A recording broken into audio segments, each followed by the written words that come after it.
Bueno, Sima, muchas gracias de verdad por esta oportunidad de estar juntos. Realmente me encanta poder participar con tu audiencia. Bueno, fíjate, yo tengo en estos temas ya mucho tiempo. Yo comencé una cátedra, una materia que se llama Lengua, Ciudadanía y Nación Hispanohablante en la Universidad Simón Bolívar de Caracas. Y a partir de ahí comencé a estudiar todo lo que tiene que ver con la hispanidad y la globalización. Y un poco siempre con la pregunta en mente, que es ¿por qué la hispanidad, siendo un bloque cultural de 500 millones de personas, no ha logrado unos óptimos rendimientos históricos, siendo que durante 300 años veníamos siendo una potencia mundial? Entonces, bueno, básicamente eso me llevó al estudio de una cantidad de factores que tienen que ver con la autorrepresentación que los pueblos se hacen de sí mismos y sobre la potencialidad política y económica del mero hecho de compartir un código lingüístico por parte de centenares de millones de personas. Entonces, bueno, por allí es que va mi búsqueda. Yo siento que nosotros hemos sido mucho y podemos volver a hacer mucho y que por el momento nos encontramos por debajo de nuestros posibles rendimientos históricos. Y de lo que se trata es de conseguir caminos factibles, no delirantes, sino verdaderamente factibles, para construir unas nuevas coordenadas cohesivas que hagan que este magnífico bloque histórico-cultural logre apalancarse en su volumen y en sus tradiciones para tener una presencia en el mundo que tenga verdadera influencia y que lo resguarde de una eventual desaparición.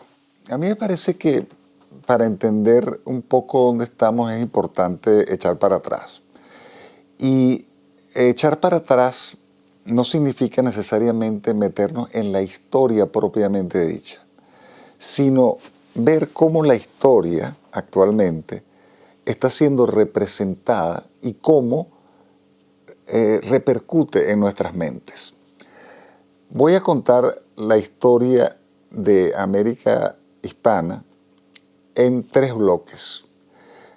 Esto no significa que esto sea la historia real, evidentemente.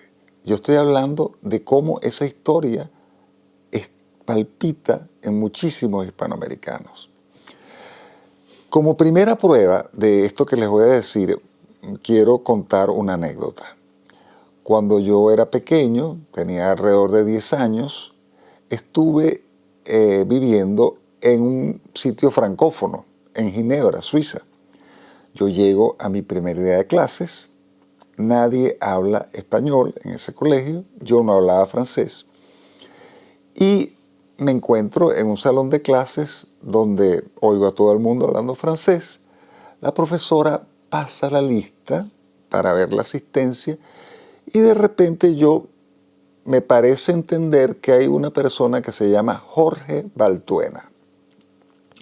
Y en efecto, había un Jorge Baltuena y yo digo, esta persona a lo mejor sí habla español. Me acerco a él y cuando lo oigo me doy cuenta no solo de que habla español, sino de que es español. Y allí estuvo el problema. Como yo era un pequeño latinoamericano criado en la historia o en la representación de la historia que voy a contar, lo primero que hice con Jorge fue perseguirlo aproximadamente durante un mes en todos los recreos, preguntándole por qué habían sido tan malos en Hispanoamérica, por qué habían cometido tantas cosas aborrecibles, tanta abyección, ¿cómo era posible eso? El pobre Jorge me miraba con ojos desorbitados pensando que yo estaba loco y en efecto yo estaba poseso por un mito disfuncional, un mito irreal. Y ese mito palpita en muchísimas mentes hispanoamericanas. Y ese mito es utilizado por los regímenes en el poder para hacer muchísimas de las cosas que hacen. Pensemos nada más actualmente en López Obrador o en Nicolás Maduro y veremos que ellos también están diciendo qué horror cómo es posible, y pidiéndole a España que pida perdón, ¿no? Yo también le decía a Jorge, Jorge, pide perdón, Jorge, pide perdón. El pobre Jorge, bueno, no entendía nada de lo que estaba ocurriendo. Ahora, ¿cómo es posible que yo, habiendo nacido en una casa en donde no había ningún elemento antihispánico, haya brotado en mí esa imagen tan terrible? Y les voy a explicar lo que ocurre en Hispanoamérica. En buena parte de Hispanoamérica. En buena parte de Hispanoamérica, básicamente, los maestros difunden una versión de la historia que consiste en lo siguiente. Nosotros éramos santos indígenas que vivíamos en paz con la naturaleza y entre nosotros. Esa es la primera parte de la historia. La segunda parte es, lamentablemente, hay un cambio de estado, porque esto es una narrativa y toda narrativa implica estado inicial y cambio de estado. El paraíso en el que vivíamos se vuelve un infierno. Un infierno, ¿por qué? Porque llegaron unos señores barbudos, acorazados, incomprensibles, y vinieron a matar, violar, vejar, y nos sumieron en la más total oscuridad y opresión. Segunda etapa. El acto tercero es el siguiente. Irrumpen unos ángeles libertadores. Estos ángeles libertadores vienen a liberarnos de los demonios. Son unos verdaderos arcángeles de la justicia, ¿no? Entonces, claro, esto en una mente infantil y en una mente adulta no muy desarrollada intelectualmente ni nada crítica y poseedora de poca información, son todas unas coordenadas vitales que susurran a nuestro oído una cantidad de cosas que no son verdad. Una, que nosotros somos indígenas. Nosotros somos indígenas y españoles, básicamente, en América Latina. No es que no seamos indígenas, sí lo somos también, pero somos indohispánicos, por decirlo de una manera. Y el hecho de negar o de aborrecer de la raíz hispánica nos priva de lo único que nos es común, porque lo que nos es común a un español de la península, a un mexicano, a un argentino o a un ecuatoriano es justamente lo hispánico.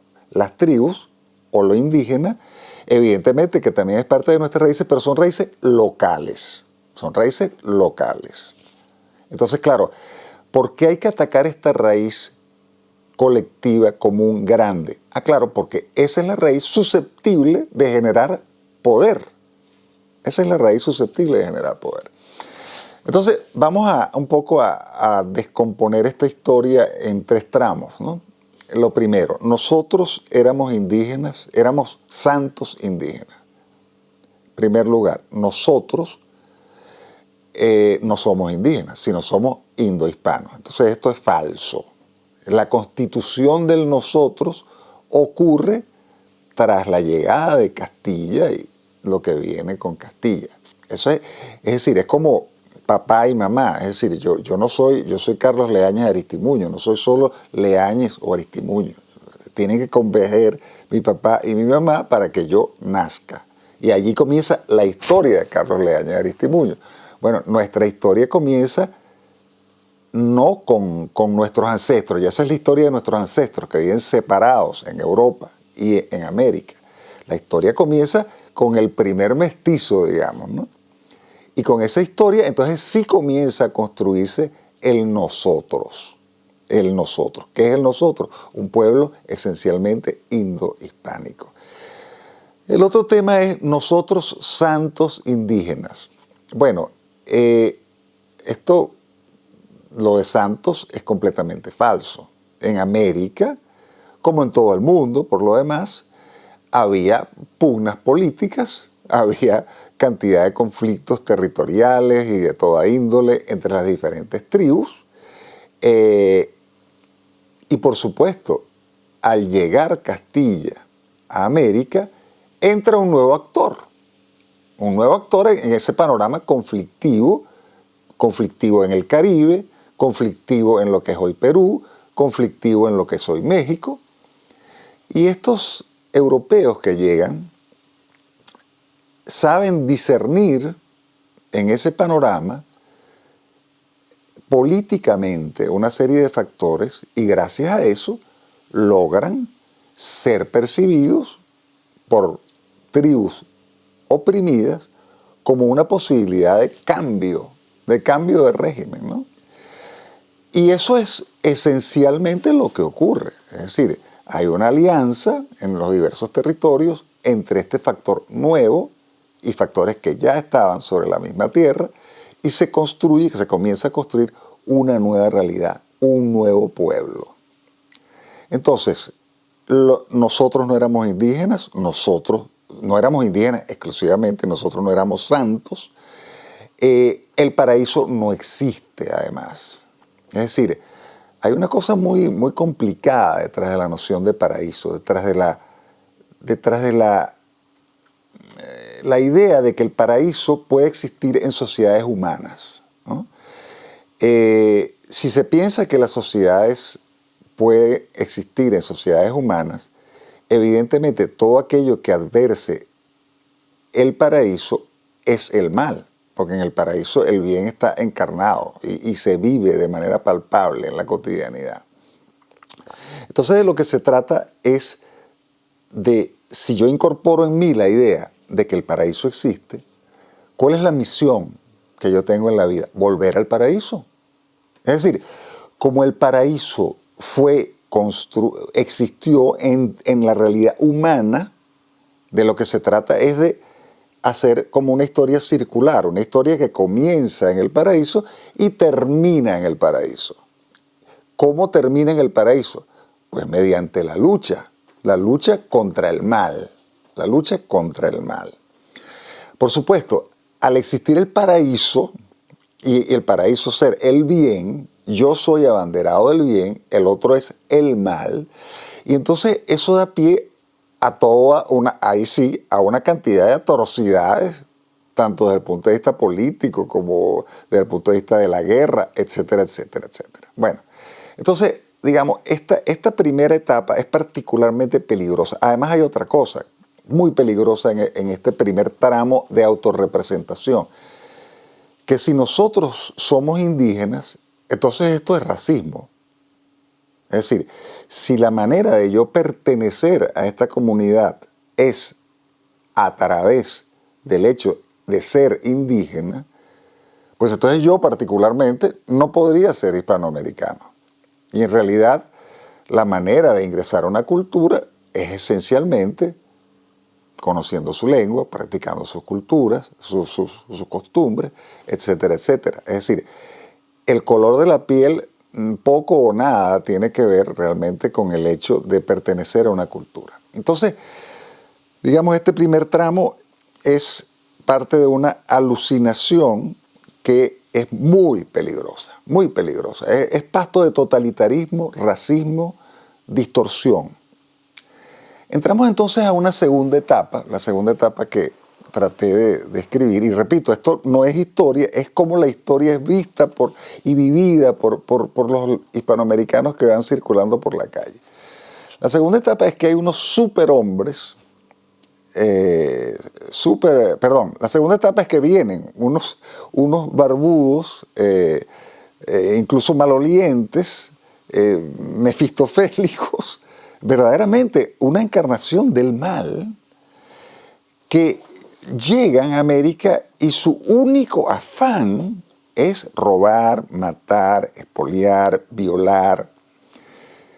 Bueno, evidentemente en este canal ha habido tantas personas que han hablado sobre esto que no me voy a extender demasiado, pero la realidad es que España fue a América a reproducirse con todos sus defectos y cualidades, pero no fue a robar, matar, expoliar, sino fue a reproducirse. Y al hacerlo, reconectó una porción de la humanidad que vivía relativamente aislado. ¿Hubo una cantidad de muertos? Sí. ¿Pero por qué? Esencialmente por el problema del espectro inmunológico que tenían los indígenas, que era mucho más reducido que el que traían los españoles, y bueno, muchos indígenas cayeron por la viruela. Entonces sí hubo un despoblamiento en América, pero no fue debido a que los españoles tuviesen una especial saña, sino sencillamente debido al hecho de que no tenían, porque el bloque eurasiático había mucho más, el espectro inmunológico era mucho más amplio porque intercambiaban muchas más enfermedades y virus, etc. Bueno, cuando llegan a América, sencillamente los pobres indígenas entran en contacto con bestias, con los propios españoles, etc. Y comienza un problema que sí generó un bajón demográfico grande. Pero en realidad lo que hizo España en esa etapa fue reproducirse y por sus frutos los conoceréis. ¿Qué ocurre al final, vamos a decir, de la gestión hispánica, hispánico-peninsular, digamos, de América?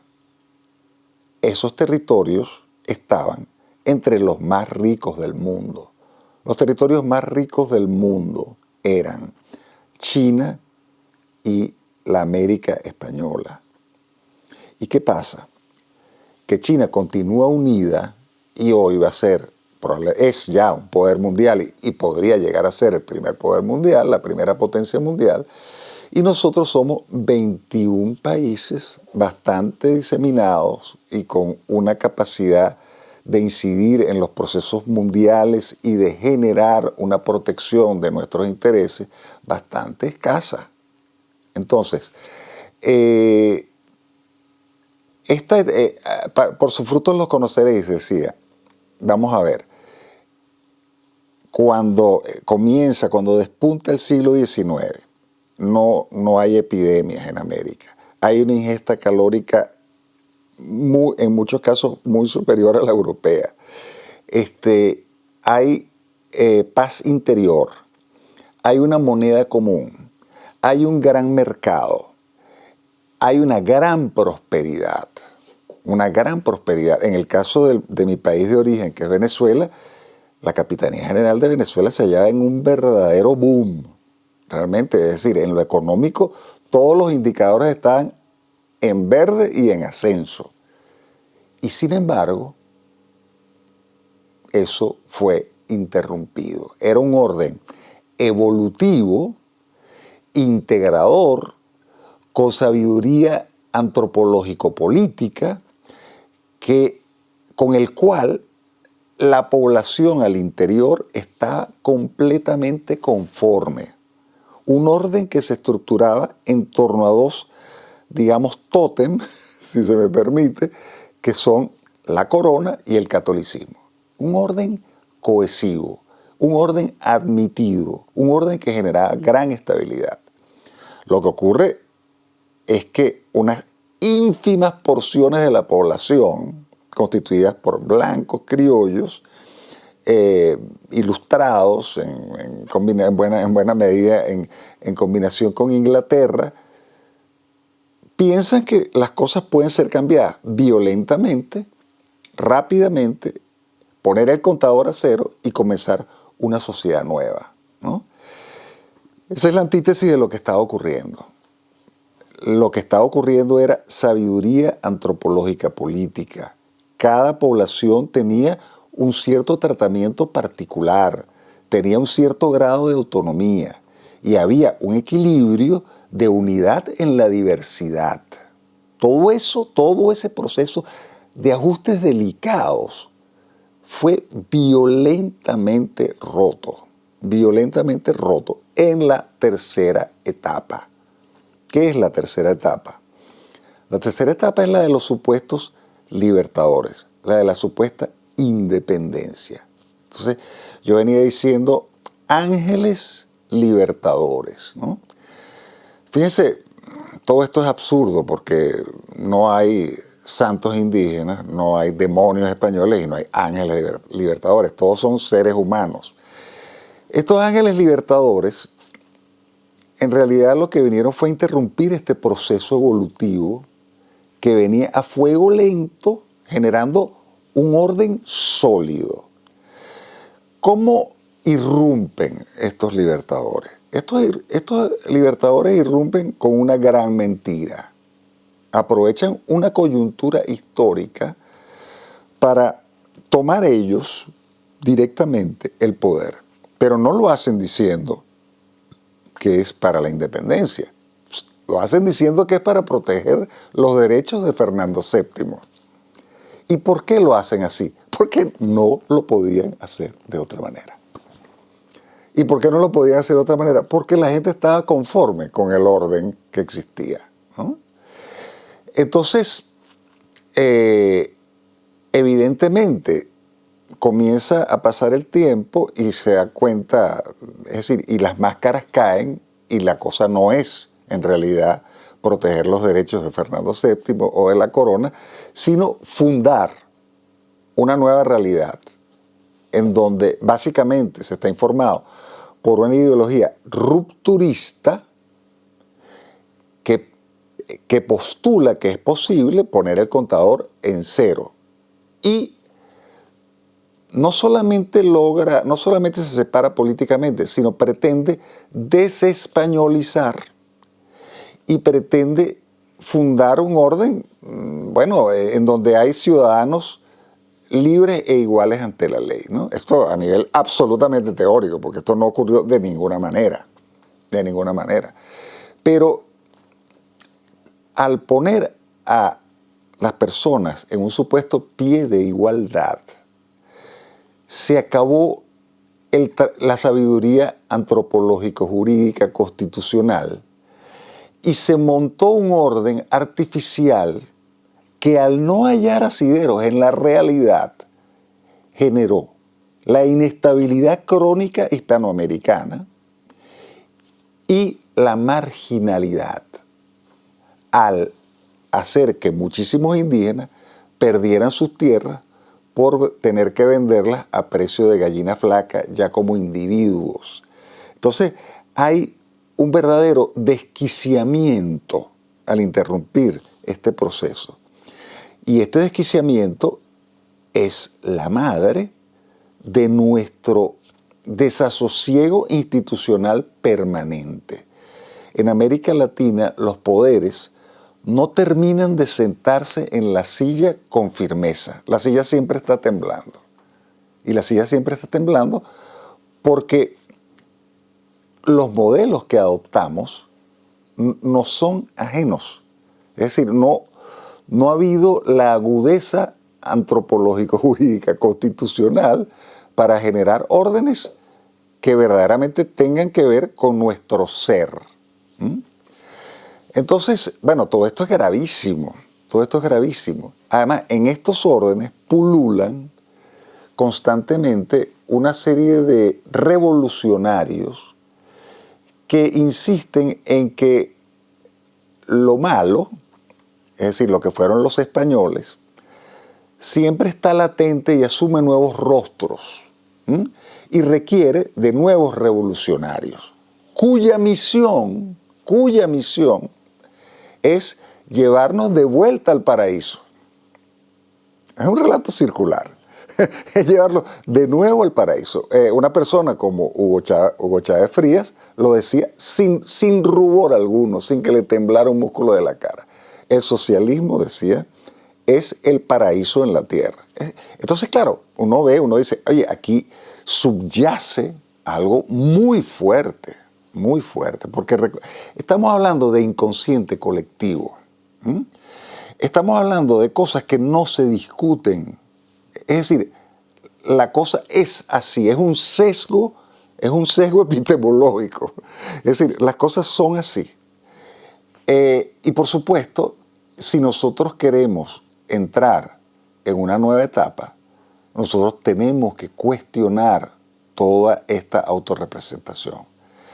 Porque el gran pecado, la enorme carencia que tiene esta autorrepresentación, es que al cortarnos de nuestra raíz principal y común, principal porque las dos coordenadas principales de una cultura son lengua y religión, y común porque es que es la única que es de todos desde México hasta la Patagonia, nos entrega a una situación de dispersión, atomización, impotencia, que solo aprovecha a los grandes poderes que hoy en el mundo controlan las cosas, ¿no? Nosotros, cada hispanoamericano, cuando se levanta, se tiene que hacer la siguiente pregunta. ¿Por qué, habiendo sido tanto, vamos siendo tan poco? Porque lo que pasa es que nosotros en Hispanoamérica han querido cancelar, anular por completo los 300 años previos a las repúblicas. ¿Por qué? Porque mediante esa amputación y sencillamente despachando el asunto diciendo que fue un horror, se justifica esa terrible amputación. Si nosotros nos enteráramos de que la cosa no iba tan mal, que la cosa no era tan mala, entonces la justificación de la república sería un poquito más cuesta arriba, ¿no? Hay que entender que las repúblicas tuvieron que echar mano del argumento negro legendario para propiciar la autoamputación. Pero ya ha pasado 200 años. Y yo pienso que el momento actual, y yo pienso que eso está surgiendo de abajo hacia arriba, el momento actual es el de una toma de conciencia en el que debemos entender que nosotros somos hispanohablantes, que nacimos en un territorio de cultura impregnada por el catolicismo, que esas son unas coordenadas que nos dan sentido como colectivo y que ese sentido colectivo es muy importante, porque si bien todos requerimos un fuero individual, estrictamente individual, ese foro también se inserta en una comunidad. Y cuando esa comunidad es orgullosa de sí misma y portadora de impulso, como lo fue durante 300 años, ese individuo vive mejor y se siente más pleno en la vida en general. Entonces, nosotros estamos en un siglo XXI muy complicado, en donde están surgiendo factores de poder inéditos, de difícil percepción, pero que están operando. Es indudable que nuestra tarea, además están las tecnologías que aceleran todo, nosotros no podemos pensar que nuestra cultura es eterna. Y si nosotros valoramos nuestra cultura, nuestra manera de vivir, nuestra manera de sentir, nuestra manera de comer, nuestra manera de estar, nuestra manera de celebrar, nuestra manera de velar a nuestros muertos, si nosotros valoramos todo eso, nosotros tenemos que ser fuertes, porque en el mundo actualmente solo sobrevivirán con cierta holgura las culturas que tengan capacidad de protegerse y de incidir en los procesos globales. Y ninguno de nuestros países hoy está en esa posición.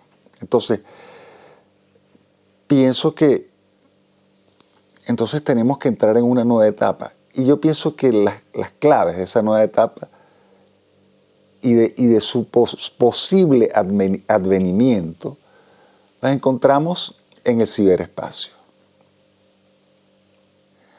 Hay algo que realmente no previeron los factores que nos disociaron a comienzos del siglo XIX, que es que la ruptura política y la desespañolización, la ruptura política era posible, sí, y la fragmentación también. Sin embargo, el acabar con una cultura es algo complicado, ¿no? Sobre todo cuando se comparte un código lingüístico. En el caso de nosotros, el español es una lengua que no fue impuesta por la corona en América. Cuando la corona, vamos a decir, la administración peninsular española es suspendida a comienzos del siglo XIX por el proceso de independencia que llamamos secesión, tras la secesión, cuando nosotros en Hispanoamérica nos separamos de España, queda un cabo suelto que es una unión muy fuerte, que tiene que ver con la lengua. Nos separaron políticamente, hicieron una cantidad de cosas que tendían a nuestra atomización. Sin embargo, con la lengua ocurrió exactamente lo contrario. La lengua, en vez de ir a menos, la lengua española, fue a más. Cuando la corona es expulsada pues, de los territorios suramericanos, hispanoamericanos continentales, solo el 33% de la población habla español. El verdadero ingreso a la comunidad se daba a través del bautismo. El 33% de la población hablaba español, pero el 100% estaba bautizado, ¿no? Entonces, ¿qué pasa? Llegan los criollos al poder, quieren montar repúblicas modernas, entre comillas, quieren montar un sistema educativo y se encuentran con que para gobernar, para regir, para que haya leyes, para poder transmitir conocimiento, hace falta una lengua equipada, que, o casualidad, es la lengua de ellos.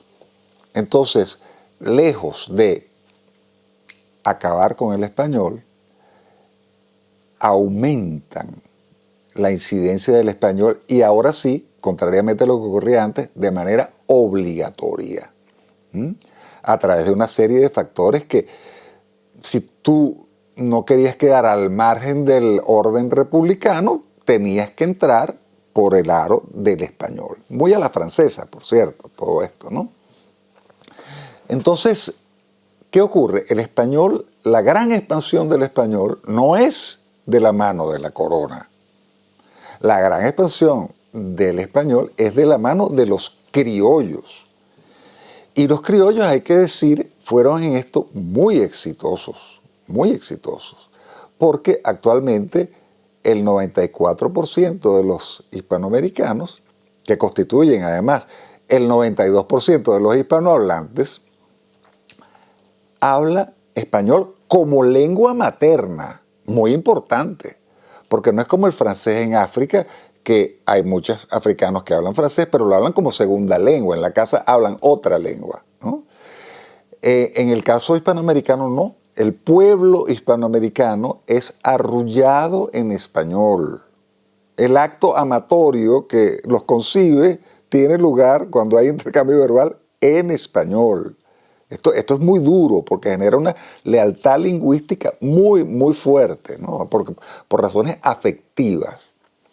Entonces, ese cabo suelto a los poderes que buscaban disociarnos, les quedó suelto y resulta que se volvió algo muy vigoroso. Nosotros actualmente somos 500 millones de personas que hablan español como lengua primera, como lengua materna. Hay 90 millones de personas, además, que tienen competencia limitada o lo están estudiando, etcétera, etcétera. Eso hace que el español sea la segunda lengua del mundo en hablantes lengua materna, la primera lengua de América, con 40% de los hablantes de todo el continente americano, una de las lenguas en donde más se produce riqueza, una de las lenguas hacia la cual más se traduce y desde la cual más se traduce, una lengua plenamente equipada para la modernidad tecnológica, porque está al día en todos los temas de reconocimiento de voz, traducción automática, aplicaciones, programas, etcétera, etcétera, etcétera. Entonces, nosotros, los hispanohablantes, tenemos a disposición un código que tiene un valor político y económico que no hemos sabido ver. Es decir, si nosotros estuviésemos en sinergia, aprovechando el código lingüístico común, esa intercomprensión en ese plano aceleraría la creación de riqueza. Quiero puntualizar unas cosas que me parecen esenciales. Para tener la robustez que nosotros requerimos para estar en el mundo, hace falta que nosotros hagamos coincidir tres coordenadas, todo bajo el ala de la gran escala. ¿Cuáles son estas tres coordenadas? Un espacio político, un espacio económico y un espacio lingüístico. Cuando esas tres coordenadas coinciden, se genera un gran poder. Ejemplo, los Estados Unidos. Los Estados Unidos ¿qué es? Es un espacio de libre intercambio económico bajo un orden político con una sola lengua que es el inglés. En cambio, en hispano, y eso es la primera potencia mundial. La Unión Europea, por hablar diversas lenguas y tener una diversidad lingüística bastante aguda y totalmente justificada, es muy difícil que llegue a ser un poder mundial, porque no hay una coordinación en tiempo real, no hay esa posibilidad de mudarse, de intercambiar personal que existe, por ejemplo, en Estados Unidos. Cuando uno ve una película estadounidense, es curioso que siempre hay alguien mudándose. Siempre hay alguien mudándose que vive en Nueva York y se va a California, que vive en California y se va a Florida. ¿Por qué? Porque es un solo mercado, es una sola lengua y hay una disponibilidad de recursos humanos para cualquier parte del inmenso territorio. Y eso genera una gran oferta y una gran demanda y una gran riqueza y un gran poder. Y nosotros podríamos ser parte de los pocos países que tienen ese orden. ¿Por qué? Porque lo más difícil ya lo tenemos andado, que es el código lingüístico, cosa que en Europa sería imposible. Nosotros tenemos ese código lingüístico compartido. Y la tarea del siglo XXI es cómo hacer que ese código lingüístico que permite nuestros intercambios entre en un esquema de gran escala en donde también haya lo político y lo económico. Entonces, hay algo que yo quisiera puntualizar aquí como nota optimista. El español es el ciberespacio, esa dimensión en la que estamos viviendo buena parte de nuestras vidas, ante la pantalla de un ordenador, ante la pantalla de nuestro teléfono inteligente, etcétera, etcétera, etcétera. El ciberespacio es una dimensión en la cual nosotros intercambiamos en tiempo real y sin barreras. Y somos 500 millones de personas en eso. Esto es absolutamente tangible, esto es absolutamente real, ya que el español es, repito, la tercera lengua en el ciberespacio, la segunda lengua en aplicaciones como Twitter, como Facebook, como Wikipedia, como Netflix. Es decir, el español, los hispanohablantes, el 70% de los hispanohablantes tiene acceso real a Internet. Entonces, en el mundo de hoy se está constituyendo una especie de ciberplaza. Y en esa ciberplaza, que ya existe, nosotros debemos convocar a manifestaciones. ¿Manifestaciones para qué? Para generar procesos cohesivos. Voy a contar una pequeña historia ilustrativa. Hace unos años hubo un grupete de tecnócratas en algún lugar de cuyo nombre no quiero acordarme, que decidieron quitar la ñ de los teclados de los ordenadores o de las computadoras, como decimos en Hispanoamérica. ¿Qué ocurrió? Hubo una espontánea indignación generalizada en todo el orbe hispanohablante. ¿Cómo es eso de que se va a quitar la ñ? ¿Cómo es eso de que se va a quitar la ñ? Escritores, políticos, gente de a pie, el ciudadano común, insurgieron en contra de eso. ¿Y qué ocurrió? Pues que se dio marcha atrás.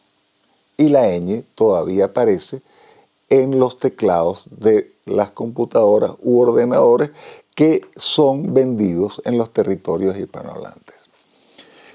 Entendamos algo.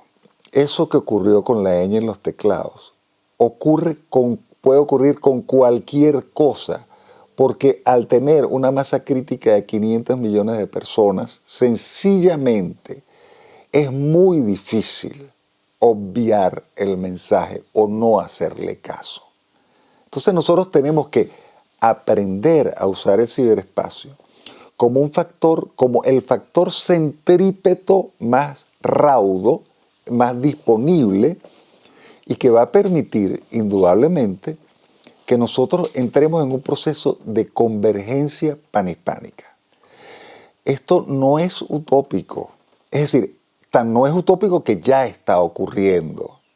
Y mi sospecha es que en la medida en que el intercambio entre nosotros sea incesante, continuo y masivo, es posible que de manera espontánea ocurra un trasvase del mundo virtual al mundo real, físico, en donde están los estados, con todas sus fronteras y todas sus separaciones.